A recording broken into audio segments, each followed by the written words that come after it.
마켓 시그널 2부로 돌아왔습니다. 국내 증시 금요일장은 어떤 모습을 나타낼까요? 뉴욕 증시가 강한 하락세로 마감을 했기 때문에 오늘 시장 첫 시작부터 굉장히 중요하게 보셔야 될 것 같습니다. 네, 변동성이 극심해지는 나날을 보내고 있는 것 같습니다. 간밤 뉴욕 증시에서 보내오는 시그널들 먼저 포착을 해보고 국내 증시 오늘 어떤 부분 점검해야 되는지 차근차근 확인을 해보도록 하겠습니다. 먼저 간밤 뉴욕 증시 상황 전해주시죠. 네, 경기 침체 우려가 시장을 휩쓸었습니다. 전날에는 기술주 중심의 반등이 굉장히 강하게 일어났었는데 하루 만에 시장이 이렇게 급변을 했죠. 나스닥과 S&P 500 지수가 각각 2.3%, 1.37% 하락을 했고요.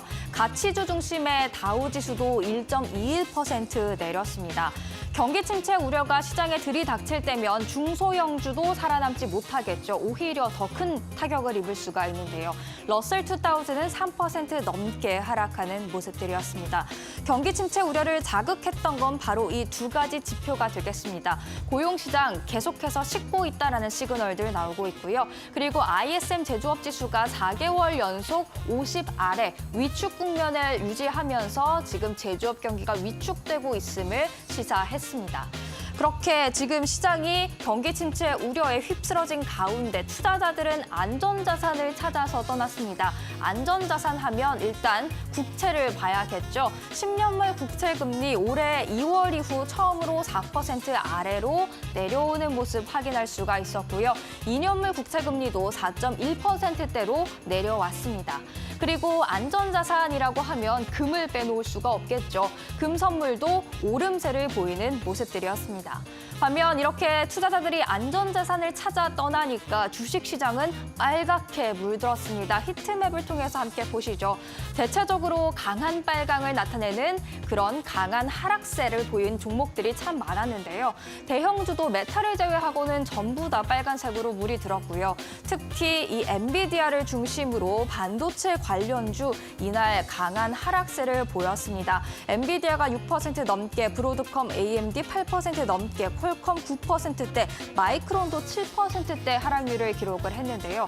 사실 전날 반도체가 강하게 반등을 했지만 국내 대장주라고 할 수 있는 삼성전자와 SK하이닉스 갈수록 힘이 빠지면서 소폭 하락세로 마감을 했죠. 상승할 때도 그랬는데 이렇게 급락세가 나온 만큼 오늘 국내 반도체주 한번 예의주시하셔야겠습니다. 반면 메타는 호실적의 M7 중 홀로 오름세를 보였고요. 그리고 기타 하얀색 박스를 쳐놨는데요. 주식이 위험자산이긴 하지만 그 안에서도 좀 방어적 성격이 강한 섹터 또는 그런 종목들 아니면 금리 인하의 수혜를 볼 수 있는 섹터로 투자자들 몰려가는 모습들까지 확인을 해볼 수가 있었습니다.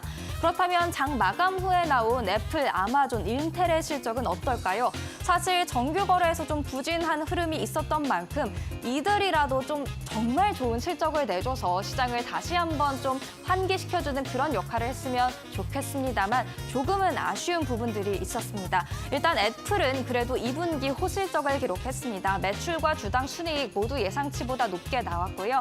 아이폰 매출 굉장히 긍정적으로 나왔습니다. 서비스 매출까지도 긍정적이었죠. 총 마진율도 예상치보다 높게 나왔고요. 맥만 좀 예상치에 조금 못 미치는 매출을 기록했었고 최근에 새로운 모델을 출시했었던 아이패드도 굉장히 좋은 매출을 올렸다라고 합니다.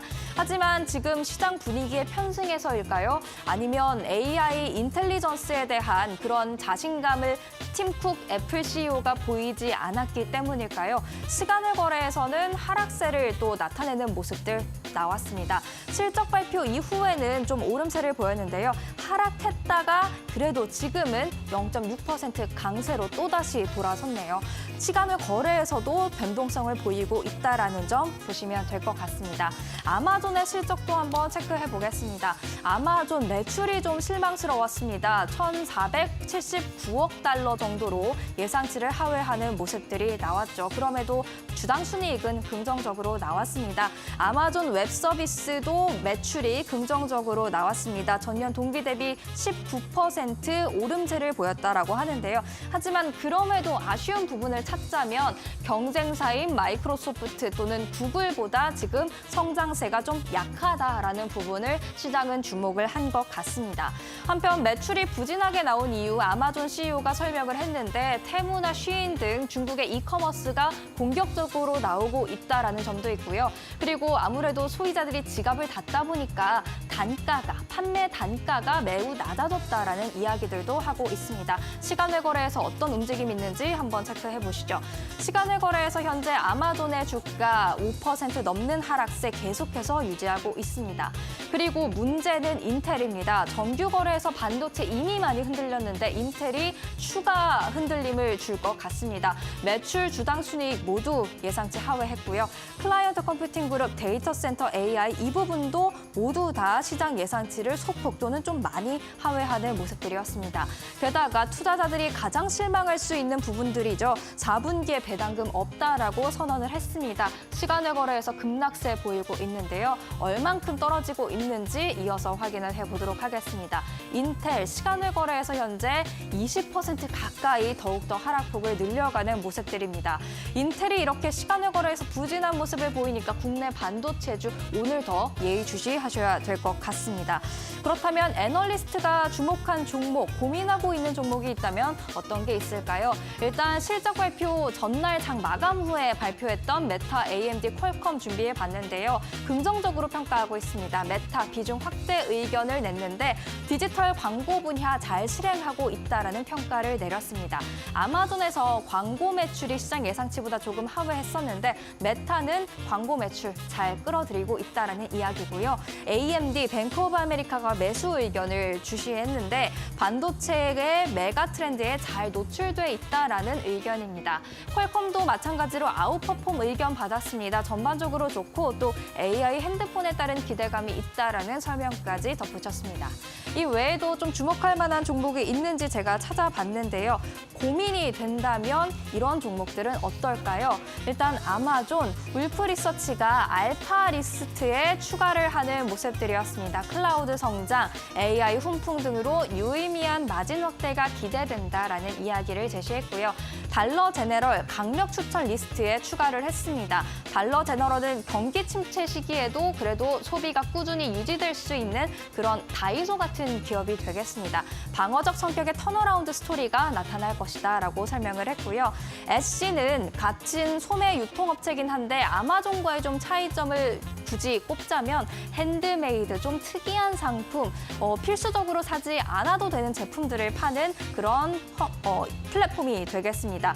오펜하이머가 아웃퍼폼에서 퍼폼으로 투자 의견 한 단계 하향 조정한 게 바로 그런 이유가 있지 않을까라는 생각도 해보는데요. 7월 8일 이후 이미 많이 올랐기 때문에 그런 의미에서 하향 조정할 필요가 있다라는 설명까지도 덧붙여져 있습니다.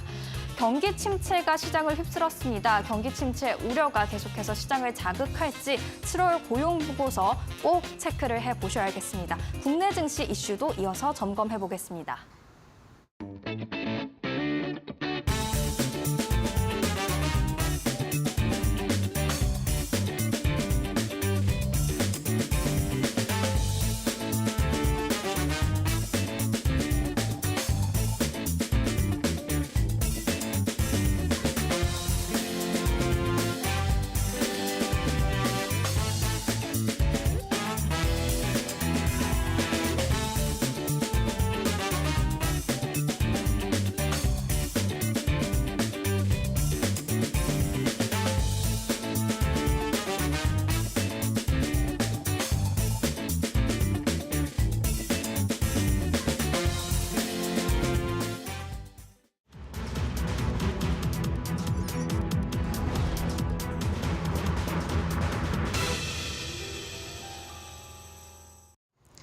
네, 어제 우리 시장 다시 한번 복귀해보고 오늘 개장 전 확인해볼 이슈들 점검해 드리도록 하겠습니다. 그 전날 뉴욕 증시에서 간만에 다시 반등이 나오면서 어제 우리 증시도 빨갛게 물들었던 하루였죠. 코스피 0.25% 오름폭 보였고요. 2,777선 그리고 오랜만에 코스닥의 상승 구간이 굉장히 가파르게 나왔었습니다. 1.2% 오르면서 813선까지 올랐는데 외인들과 기관들 어떤 종목에 주목을 했을지 리스트 확인 확인을 해보도록 하겠습니다.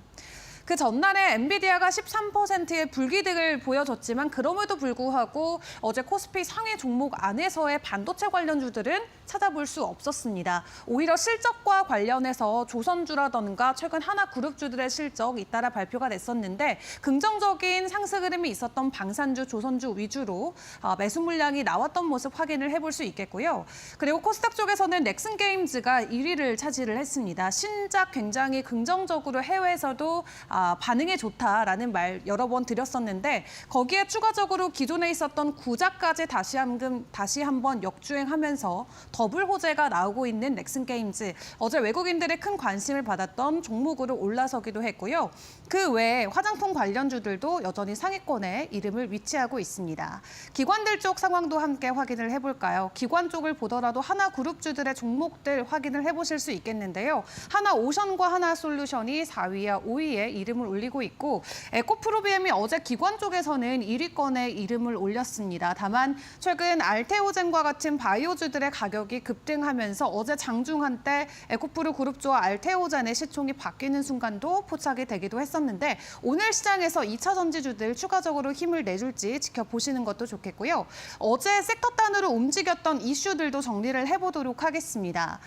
가장 가파르게 올랐던 부분에서 확인해 볼 수 있는 게 전력이 되겠죠. 사실 요즘 AI에 대한 기대감보다는 사실 우려감이 훨씬 더 큰 시장입니다. AI에 기업들이 정말 많은 돈을 투자하고 있는데 도대체 언제 성과가 나올 것인지 가격적으로 언제 가시화가 되는지에 대한 의문이 커지고 있는 가운데 그럼에도 불구하고 여전히 마이크로소프트나 구글과 같은 이 미국 기반으로 하고 있는 빅테크 기업들이 AI 데이터 센터에 대규모로 투자하고 있는 소식이 전해지면서 오히려 어제 전력 관련주들이 다시 한번 반등하는 모습을 보이기도 했습니다.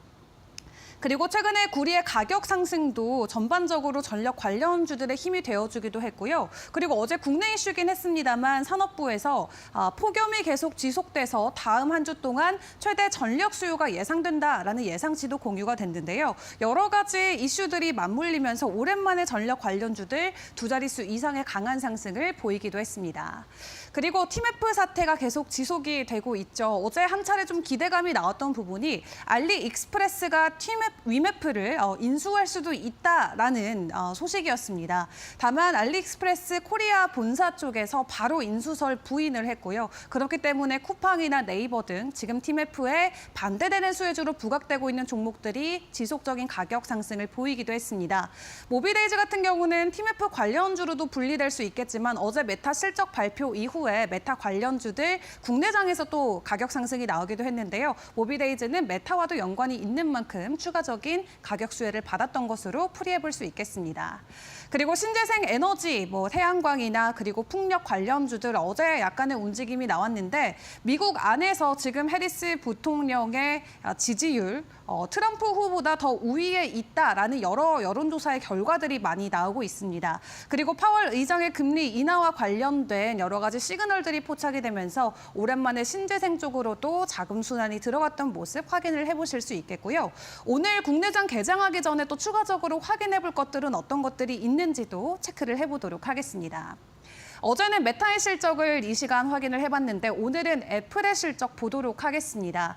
애플이 잘 해줬습니다. 그래서 굉장히 고마운 마음인데 매출이나 주당 순이익 그리고 모든 부분에서 시장의 예상치를 상회하는 모습이 나왔고요. 발표 직후에는 애플 주가 시간에서 급등을 했다가 결론적으로는 하락하는 모습이 나왔습니다. 가장 좋았던 게 아이폰과 아이패드로 확인을 해볼 수 있겠는데 아이폰 같은 경우는 329만 9천 달러 기록을 했습니다. 전체 애플 매출의 46%를 차지하는데요. 그럼에도 불구하고 전년 대비 아이폰의 매출을 확인을 해보면 전년보다는 1% 감소한 것으로 확인이 됩니다. 그리고 중화권에서도 아이폰의 수요가 부진한 게 확인이 됐는데 중화권의 매출이 전년 대비 6% 하락한 모습이 나왔고요. 전체 매출의 대다수를 차지를 하고 있지만 전년 대비 그리고 우리가 우려했던 중국 쪽에서 아이폰이 잘 안 팔리고 있다는 부분 일단 수치 수치적으로는 확인이 됐고요. 그럼에도 불구하고 팀쿡 CEO 같은 경우는 만약 우리가 고정 환율로 계산을 해보자면 아이폰 같은 경우도 전년 대비 성장한 것이다라고 이야기를 해왔습니다. 결론적으로는 시장의 예상치를 웃도는 판매 대수가 기록이 됐기 때문에 시장은 조금 더 긍정적인 부분에 초점을 맞췄던 것 같고요. 그리고 예상보다 좋았던 게 또 아이패드 쪽이었죠. 전년 대비해서 24%나 성장을 했는데 아이패드 같은 경우는 18개월 만에 신형 모델이 나왔기 때문에 업그레이드 수요가 더 강력했다라고 하고요. 또 아이패드 판매를 놓고 팀쿡 CEO 같은 경우는 최근에 아이패드를 구매한 구매자 절반이 처음으로 구매를 한 것이었다라고 합니다. 그렇기 때문에 아직까지 태블릿 시장은 포화 상태가 아니다라고 이야기를 했는데 이 아이패드와 아이폰 관련해서 오늘 국내주들 해당 수치로 인해서 추가적인 가격 상승 만들어낼 수 있을지 관련주들의 종가 현황 확인해 보도록 하겠습니다. 애플 관련주들 카메라 모듈 쪽이나 OLED 혹은 손떨림 방지 등 여러 가지 기술들로 애플과 협력하고 있는 국내 관련주들 확인을 해보실 수 있겠는데요. 어제는 전반적으로 혼조세가 나왔습니다만 애플의 호실적에만 집중해서 오늘 국내주들 추가적인 가격 상승 만들어낼지 함께 지켜보시죠. 이어서 두 번째 이슈도 보도록 하겠습니다. 이어지는 두 번째 이슈는 팀애플인데요. 정말로 파산을 하게 될까요? 팀애플의 대표들 오늘 결론적으로는 회생 개시 여부와 관련된 신문 참석을 합니다. 그래서 자율 구조 조정 지원 프로그램인 ARS에 대해서 법원이 최종적으로 수용을 해줄지 혹은 말지에 대해서 결정을 하게 되는데 ARS는 기업과 채권자 협의회를 구성해서 변제 방안을 자유롭게 협의하는 제도입니다. 만약 이게 수용이 되면은 앞으로 3개월 정도의 시간이 더 추가가 되기 때문에 일단 팀애플 입장에서는 시간을 추가적으로 확보하는 게 굉장히 중요할 것 같고요. 만약 법원에서 기각을 하게 된다면 바로 파산으로 이어지기 때문에 다른 소상공인들의 줄파산까지도 나타날 수 있다는 거 굉장히 우려감 있게 지켜봐야 될 것 같습니다. 그래도 그나마 다행인 것은 법조계에서는 아마도 법원이 팀애플의 ARS 신청 수용을 해줄 가능성이 높다라는 쪽에 초점을 두고 있는 만큼 오늘 진행되는 이 해당 신문 여러분들도 꼼꼼하게 챙겨보시는 게 좋겠습니다. 이 이슈로 부각될 수 있는 게 어쨌든 쿠팡과 네이버 크게 두 기업이 될 것 같은데요. 특히 쿠팡 관련주들 최근에 급격한 가격 상승을 보여왔었죠. 전날 종가 현황 다시 한번 확인을 해보도록 하겠습니다. 쿠팡의 물류 회사로 굉장히 가파른 상승을 이어왔던 KCTC 어제도 10% 가까운 상승이 나왔었고요. 동방이나 모비데이즈도 상승하는 흐름이 나왔습니다. 그럼에도 네이버는 쿠팡 쪽과 대비해서는 조금은 부진한 상승 흐름이 나왔었는데 만약 오늘 최종적으로 파산을 한다라는 결정이 나올지 추가적인 3개월의 시간이 주어질지에 따라서 오늘 수혜주들의 변동성까지 함께 체크해 보시면 좋을 것 같습니다. 지금까지 국내장과 함께 확인했습니다.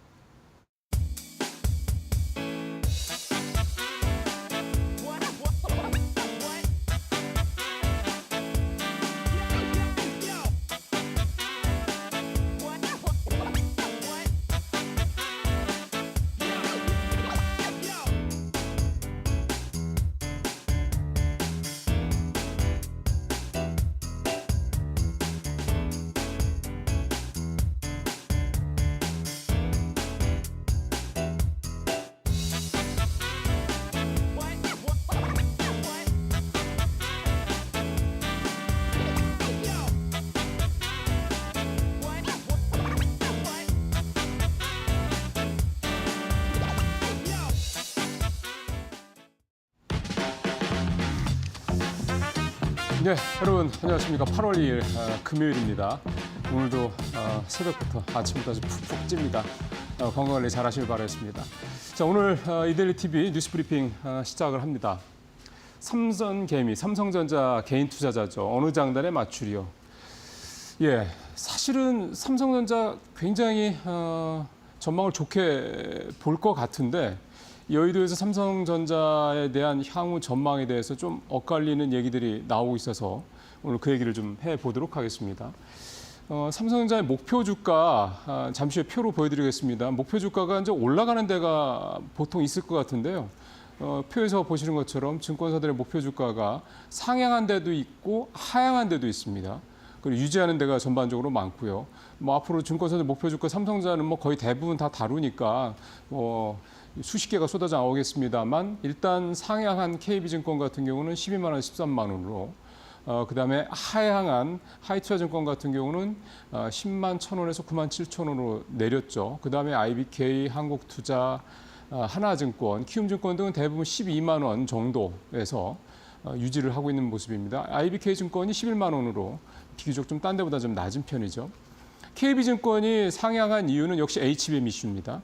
HBM이 이제 삼성전자가 지난번 컨퍼런스 콜에서 얘기했던 것처럼 하반기에 공급이 될 것이다. 그러니까 5세대 3E가 이제 공급이 될 것이다. 이제 이 얘기가 나왔기 때문에 이제 HBM이 공급량이 늘어날 거고 그렇게 되면 이번 2분기 실적에서 알 수 있듯이 HBM의 어떤 전체 메모리 반도체 차지하는 비중이 60% 가까이 되는데 이게 더 올라갈 것이다. 그래서 삼성전자의 주가가 더 올라갈 수 있으니 목표가를 상향한다. 이 얘기고요.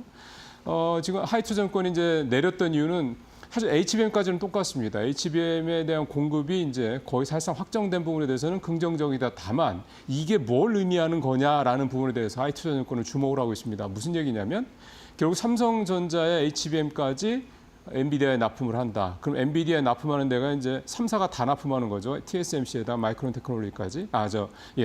이렇게 되니까 무슨 얘기가 되냐면 공급 과잉이 될 수 있다는 얘기입니다. 그럼 어떻게 되겠습니까? 수요는 여전히 많지만 공급이 늘어나게 된다는 얘기는 단가가 떨어질 수 있다는 얘기죠.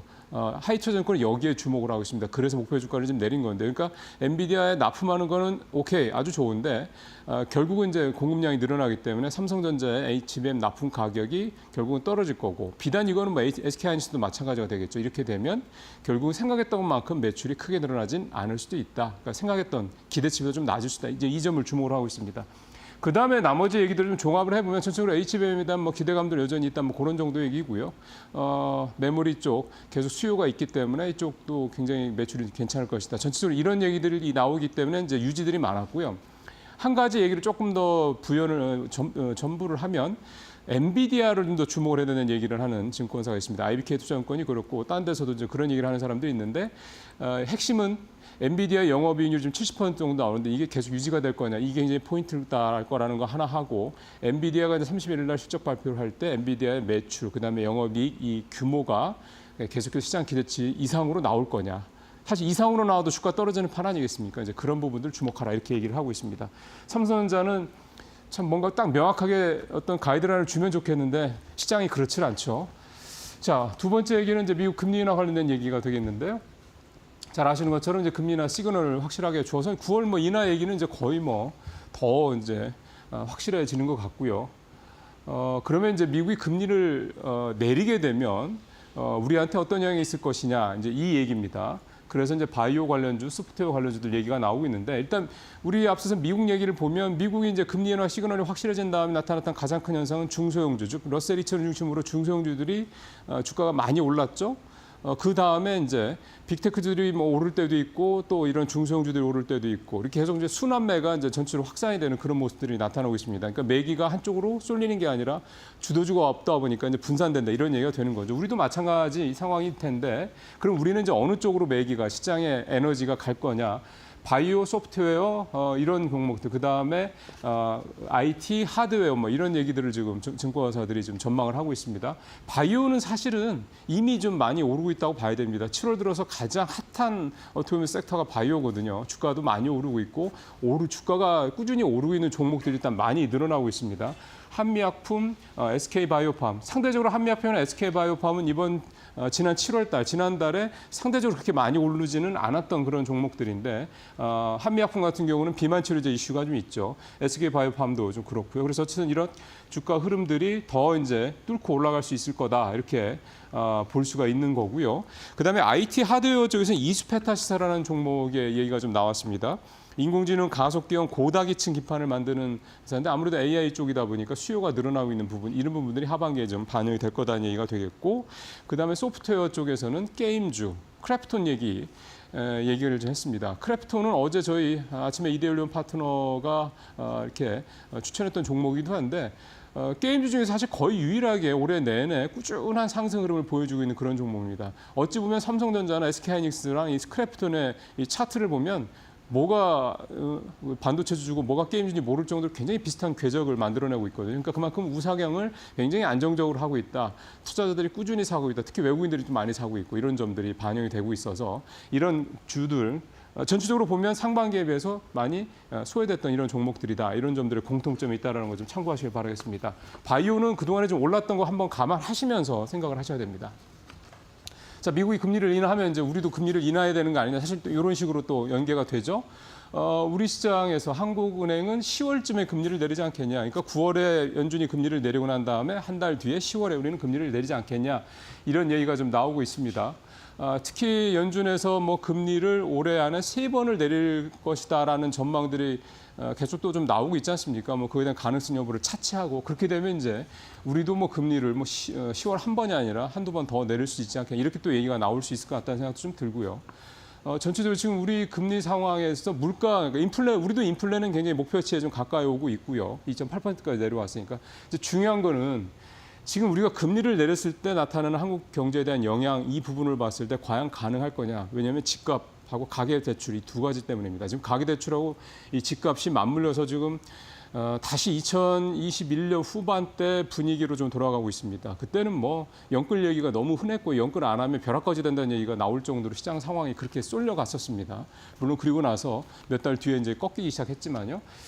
그래서 지금 상황에서 집값이 좀 반등하는 분위기인데 가계대출이 계속 늘어나고 이걸 하다 보니 과연 지금 한국은행이 미국이 금리를 내렸다고 해서 우리도 금리를 내릴 수 있을 것이냐에 대한 이런 어떤 굉장히 큰 딜레마에 빠져 있는 게 사실입니다.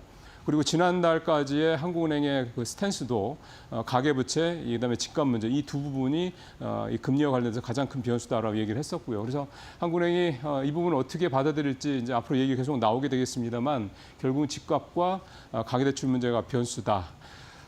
근데 집값이 오르는 거는 그때 당시, 그러니까 2년 전, 3년 전과 비교해서 차이는 그겁니다. 그때는 전체적으로 다 올랐지 않습니까? 지금은 서울과 수도권만 오른다는 거, 그것만 좀 감안하시면 좋을 것 같습니다.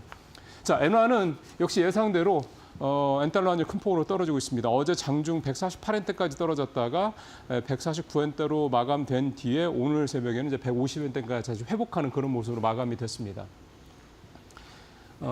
엔화 환율이 이제 엔화 가치가 올라간다. 우리도 원화 가치 얘기하면 늘 하는 얘기이다만 수출 기업들, 일본 수출 기업들한테는 악재죠, 당연히. 그래서 일본 수출 기업들, 특히 지금 일본 주식시장을 끌어올리고 있는 일본 수출 기업들한테는 굉장히 대형, 어떻게 보면 좀 부정적인 재료가 터졌다고 볼 수가 있겠는데요. 실제로 어제 니케이 지수 225 지수가 마이너스 2.5% 가까이 떨어지면서 38,000대로 좀 내려왔습니다. 42,000, 43,000 육박하던 때가 어렵게 오래되지 않았거든요. 그러니까 한 달 사이 이렇게까지 시장 분위기가 좀 급변을 하고 있고요. 그 중심에는 엔화가 강세로 전환한 게 있다 이렇게 말씀드릴 수 있고 또 엔화 강세 전환을 더 좀 발빠르게 하고 있는 이유는 일본은행의 금리 인상과 또 장기 국채 매입을 대폭 축소하겠다는 이 계획을 발표했던 것에 영향을 미치다고 볼 수가 있겠고요. 어제 마침 일본의 최고 회사죠. 우리의 삼성전자 마찬가지인 도요타 자동차 실적을 발표했습니다. 2분기 실적 발표했는데 너무 좋습니다. 매출, 영업이익 다 역대 최고치를 기록을 했습니다. 보통은 주가가 확 올라가야 되는 거죠. 그 전에는 그랬었으니까요. 근데 어제 도요타 자동차 주가 8%나 폭락을 했습니다. 그러니까 결국은 어제도 나왔던 게 실적, 그러니까 3분기 이후의 실적 전망에서 3분기부터는 엔화 약세 혜택이 줄어들 것이다라고 이제 전망을 했던 이 부분이 결정적으로 시장에 악재로 작용을 했다 이렇게 볼 수가 있는 건데요. 여기에다 이제 도요타 자동차 같은 경우 한 가지만 더 말씀드리면 생산이 줄었습니다. 그다음에 수요도 줄고 있다. 이런 전체적으로 이렇게 속도 조절이 들어가는 부분들도 좀 있어서 우리도 현대자동차 기아가 내수 판매 좀 줄지 않았습니까? 해외 판매도 줄고. 그러니까 결국은 고금리에 따른 여파들이 이제 본격적으로 내구재들. 그러니까 그동안엔 비싸지만 그래도 여유가 있으니까 샀던 이런 어떤 제품들의 이제 영향이 가고 있다라는 거. 결국은 내구재 판매 줄어들고 이게 소비 지출이 줄어들게 되면 결국은 전체적으로 성장률의 하락에 어떤 영향을 미칠 수밖에 없다라는 이게 이제 점점점 가시화되고 있다 이렇게 볼 수가 있겠습니다. 오늘 마켓나우 2부에서요. 김한진 박사와 함께 전체적인 미국과 일본, 중국의 이 글로벌 거시 상황을 한번 좀 면밀하게 살펴보는 시간 준비를 했습니다. 잠시 후에 또 뵙도록 하겠습니다. 앵커 브리핑 마치겠습니다.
네, 마켓 비하인드로 이어가도록 하겠습니다. 이번 시간에는 이영훈 하이투자증권 서울금융센터 이사와 이야기 나눠보겠습니다. 이사님 어서 오세요. 네, 안녕하십니까. 네, 어제 FOMC가 있었고 시장이 예상했던 발언들 그대로 좀 나왔던 것 같습니다. 특별하게 새로웠던 것이 없어서였을지 어제 국내 증시 기대했던 것만큼 큰 상승은 아니었던 것 네네. 같거든요. 이사님 어떻게 보셨나요? 일단 우리 증시가 급하게 이제 강한 상승을 보이지 못했던 이유는 네. 그 전날 사실 우리가 먼저 반등을 좀 세게 했었죠. 아침에 빠졌다가 삼성전자 같은 경우는 8만 원 초반에서부터 시작해가지고 급하게 반등을 올라왔었고요. 그랬던 이유가 이제 뭐 컨퍼런스 콜 영향도 있었고 삼성전자 네. 그리고 이제 미국에서 반도체 그 장비 대중국 수출에 있어가지고 그 미국의 기술이 조금만 묻어 있어도 수출을 좀 강하게 규제하겠다라고 얘기했었는데 네. 그 부분이 네덜란드, 한국, 대만 업체들은 제외해주겠다. 그래서 네. 삼성전자가 수혜보는 거 아니냐. 이제 이런 기대감 때문에 주가가 이제 먼저 반등했었던 측면이 있었고 또 한 가지는 금리 인하는 이미 이번에 못할 거라고 생각을 했었고 9월은 다들 예상을 하고 있었던 거잖아요. 근데 사실 딱 파월은 그 범주를 벗어나지 않았어요. 네. 특히 이제 성명문에서는 연준에서 발표한 그 내용을 읽어보면은 아주 원론적인 얘기밖에 안 했는데 기자회견에서 오히려 이제 금리 인하에 대한 논의가 있었다는 얘기부터 이렇게 풀어나갔던 거잖아요. 그러니까 시장 기대치에서 크게 벗어나지 않았었다라는 것 때문에 우리 증시 입장에서는 지금 증시 체력 자체가 외국인에 의존을 해야 되는 상황이었었고 네. 그다음에 우리가 빅테크와 관련돼서 AI 쪽으로 해서 특화돼 있는 그 회사들이 별로 없잖아요, 사실은.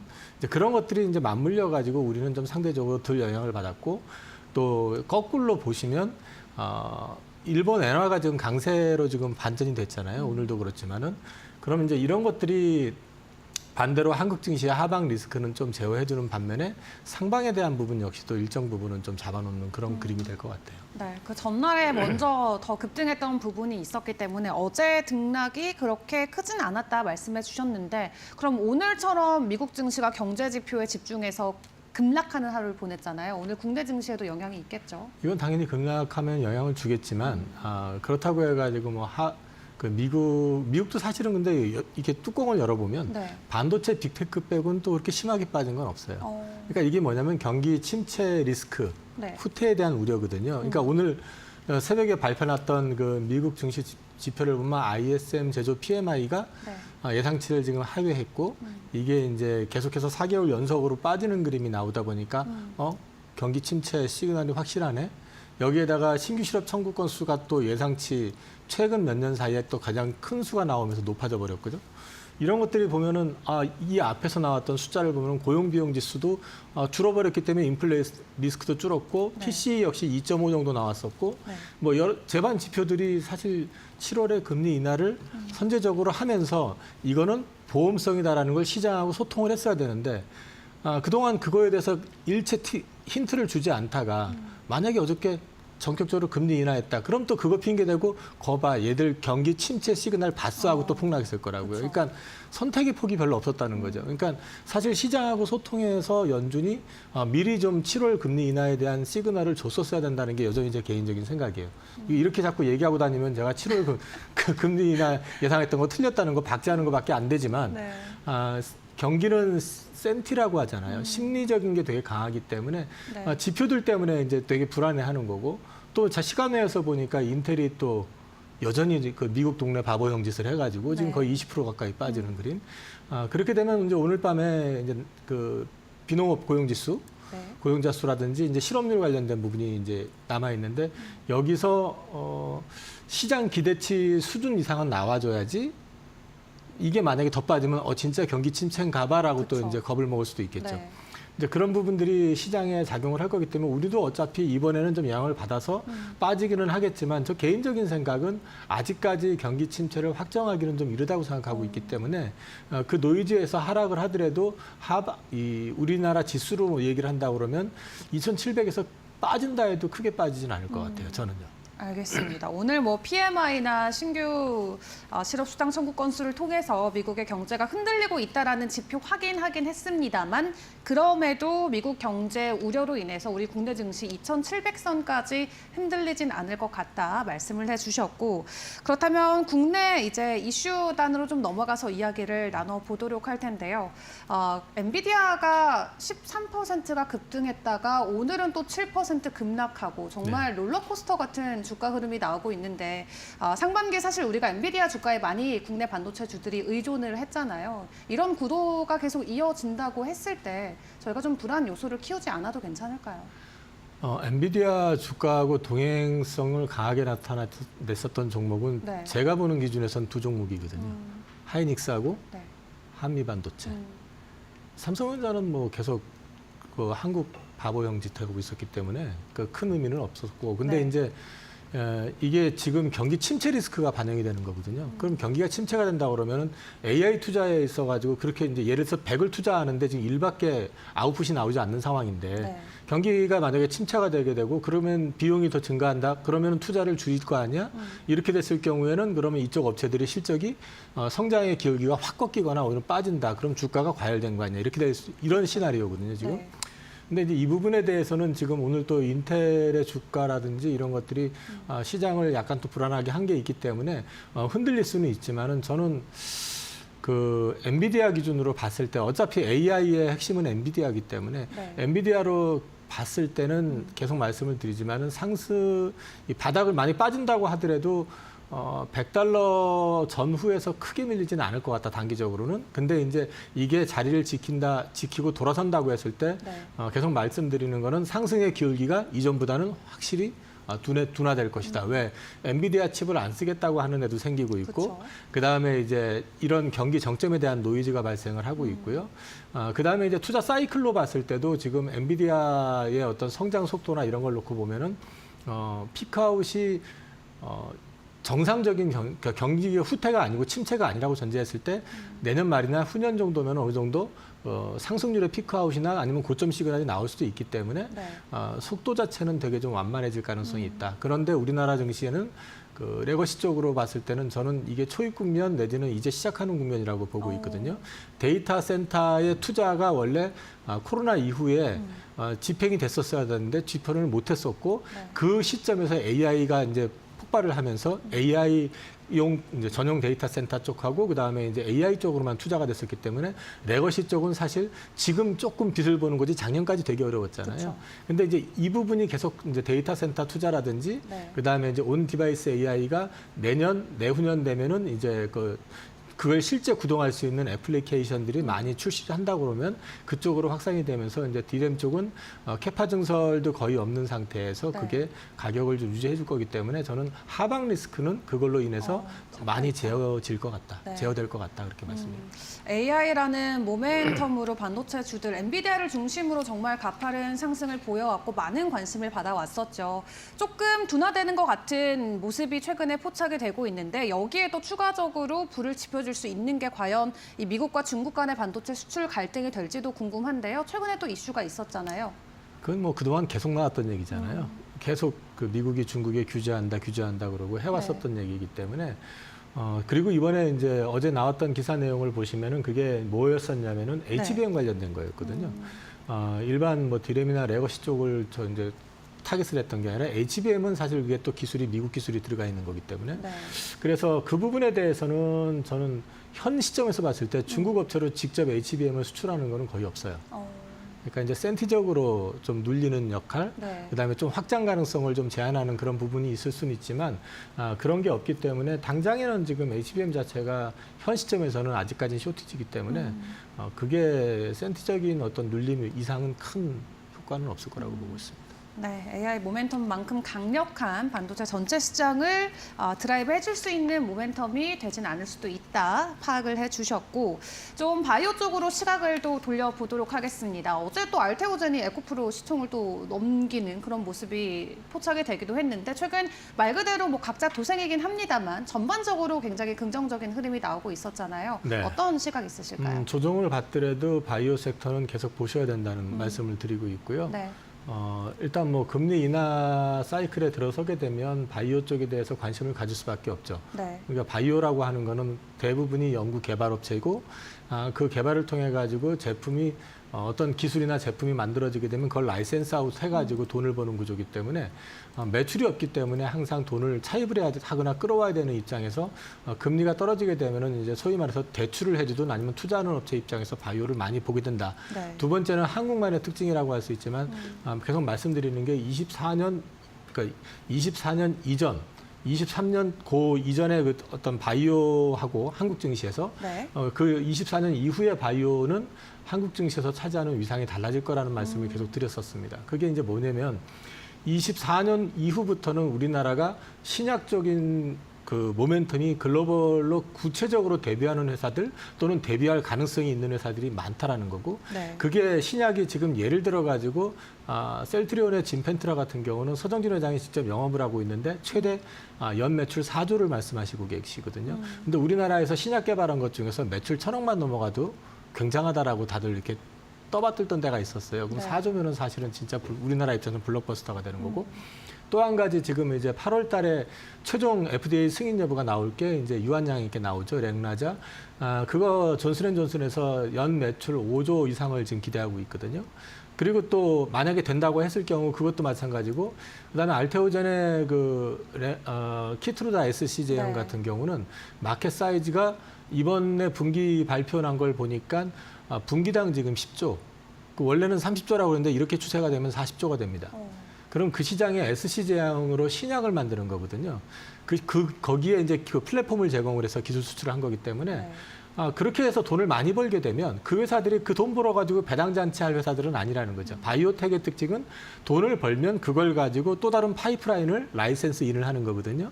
그러니까 기술을 가져오는 거죠. 네. 근데 그 기술을 가져올 때 물론 해외 쪽에 있는 것들도 많이 보겠지만 아무래도 우리나라 같은 경우는 학연 지연도 있고 그다음에 같이 연구하던 사람들도 있고 하니까 이 신약 벤처 기업들 쪽에 이게 캐시플로우가 조금 확산되는 효과가 많이 나타날 수 있다는 거죠. 그렇게 되면 우리나라가 바이오텍들이 좀 자생하고 성장하는 데 도움이 되는 그런 그림들이 그려질 거기 때문에 앞으로 바이오 쪽은 지금뿐만 아니라 지금 한참 핫하게 움직이는 종목 말고도 네. 큰 그림을 놓고 보면 그들과 같이 그들이 이제 진짜 돈을 버는 회사가 됐을 때 그들과 같이 협업할 수 있는 회사들 협업하는 회사들을 계속 네. 살펴보시면서 찾아내시면은 좋은 그림 그려낼 수 있다고 보고 있습니다. 네, 국내 바이오주들 이제 뭐 노는 물이 달라진 것 같습니다. 벌어들이는 수익 자체가 완전히 바뀐 상황인데 올해 바이오주 보자 계속 말씀을 해주셨는데 지금 이 사이클 그러면 언제까지 저희가 좀 유효하다고 봐야 될까요? 계속 가는 걸까요? 조정은 받더라도 네. 저는 큰 그림에서 말씀드린 것처럼 이제 그 신약 승인 여부가 결정이 곧 나잖아요. 근데 현재 분위기상으로는 안 난다기보다는 나는 쪽에 진펜트라는 이미 승인이 나서 팔기 시작하는 거고요. 네. 이런 게 이제 구체화되기 시작하게 되면은 그 다음에는 계속 캐시인이 들어온다는 거죠. 그러면은 그걸 통해 가지고 작은 바이오텍들이 아까 말씀드린 것처럼 네. 돈을 버는 회사들이 아니니까 돈을 버는 회사들이 아닌데 그네들이 금리가 높을 때는 자금 조달이 어렸었는데 그쵸. 금리가 낮아지는 데다가 거기다가 이런 회사들이 돈을 벌면 파이프라인을 또 구축하기 위해서 돈을 쓰게 되고 자연스럽게 이제 자금 조달이 좀 원활해진다는 거죠. 네. 그러면서 숨쉴 공간이 생기고 그 안에서 또 다른 소위 말해서 빅파마의 라이센스 아웃을 할 수 있는 기술을 가진 회사들이 출연할 가능성이 그만큼 커진다는 거죠. 네. 근데 계속 말씀드리지만 본인이 그러니까 찾아내지 못하더라도 이렇게 네. 공부하고 이해를 할지 못한다면 바이오는 자기가 찾아서 귀로 듣고 투자하셨다가는 당할 수가 있어요. 굉장히 큽니다, 리스크가. 네. 신약 개발하는 사람들도 자기가 이거 성공할지 못할지 모르고 하는 그렇죠. 거잖아요. 그러니까 그런 걸 생각하셔가지고 바이오에 대해서는 일반 투자자가 처음 해보시는 분들은 제 개인적으로는 좀 많이 알려진 회사를 하시든지 아니면 ETF를 하시든지 그게 안전하다 네. 말씀드리겠습니다. 네, 알겠습니다. 그래도 본격적인 확장 국면에 들어가고 있는 산업인 만큼 계속 지켜보시는 것 중요할 것 같고요. 그리고 최근 시장에서 화두가 되고 있는 게 중동 리스크가 될 것 같죠. 잊을만 하면 또 한 번씩 이렇게 큰 사태가 터지는 것 같아요. 이번 중동 리스크, 이란과 이스라엘의 어떻게 보면은 대면전이 될 수도 있을 것 같은데 좀 큰 이슈로 받아들여야 될까요? 전쟁 관련해 가지고 네. 전 뭐 이렇게 진행 결과라든지 우크라이나 전쟁만 해도 이런 얘기 굳이 할 필요는 없겠지만 저 틀렸거든요. 금방 끝날 줄 알았는데 뭐 지금 몇 년 하고 있잖아요. 네. 그러니까 이 전쟁에 대한 예측이라는 게 왜 이제 힘들 수밖에 없는 게 이게 이제 단순히 군사력만 가지고 되는 게 아니고 네. 그 다음에 또 이제 이해관계라는 게 또 있잖아요. 지금 이스라엘이 지금 이란에서 그 하마스 지도자를 암살을 했던 건 물론 네. 하마스에 대한 뭐 보복이니 이런 얘기도 하지만 사실 미국 한편에서 볼 때는 미국 대통령 선거에 영향을 주기 위한 방편일 수도 있어요. 강한 미국을 갖다 주장하고 있는 트럼프가 나서 가지고 트럼프의 입지를 강화시켜 주려고 하는 목적도 있고 이스라엘은 사실 민주당보다는 공화당이 편한 입장이기도 하고 그렇기 때문에 또 거꾸로 보면 이란 입장에서는 공화당이 되는 게 되게 불편할 수 있습니다. 그렇기 때문에 이게 이제 오늘 보니까 그 이란 하네메이였나요? 그분이 뭐 72시간 내에 이스라엘을 직접 공격하라고 이제 명령을 내렸다고 했는데 승인을 했다고 하는데 그것도 좀 지켜볼 필요가 있습니다. 그리고 한 가지는 이란하고 이스라엘은 국경을 맞닿고 있지 않고 그 중간에 뭐가 껴 있어요. 그래서 이제 갑자기 옛날 19세기 우리나라 생각이 나더라고요. 보니까 청나라 청일 전쟁할 때 지들끼리 밖에서 싸우지 우리나라에 와서 싸워가지고 그랬었잖아요. 네. 그 중간에 낀 나라를 통해서 이제 중간 대리전 이런 형태로 벌써 발생이 될 가능성도 있고 또 한편 그 이란이 전면전이 아니라 다른 어떤 방식으로 간접적인 보복을 좀 하면서 미 대선의 결과에 영향을 주지 않으려고 할 가능성도 있기 때문에 이거는 진행 결과를 지켜보셔야지 예단하는 건 좀 이른 것 같아요. 네, 전쟁 리스크 계속 존재하긴 하지만 우리가 섣불리 예단하기는 어려운 이슈다 말씀 주셨습니다. 지금까지 이영훈 하이투자증권 서울금융센터 이사와 함께했습니다. 수고하셨습니다. 네, 감사합니다.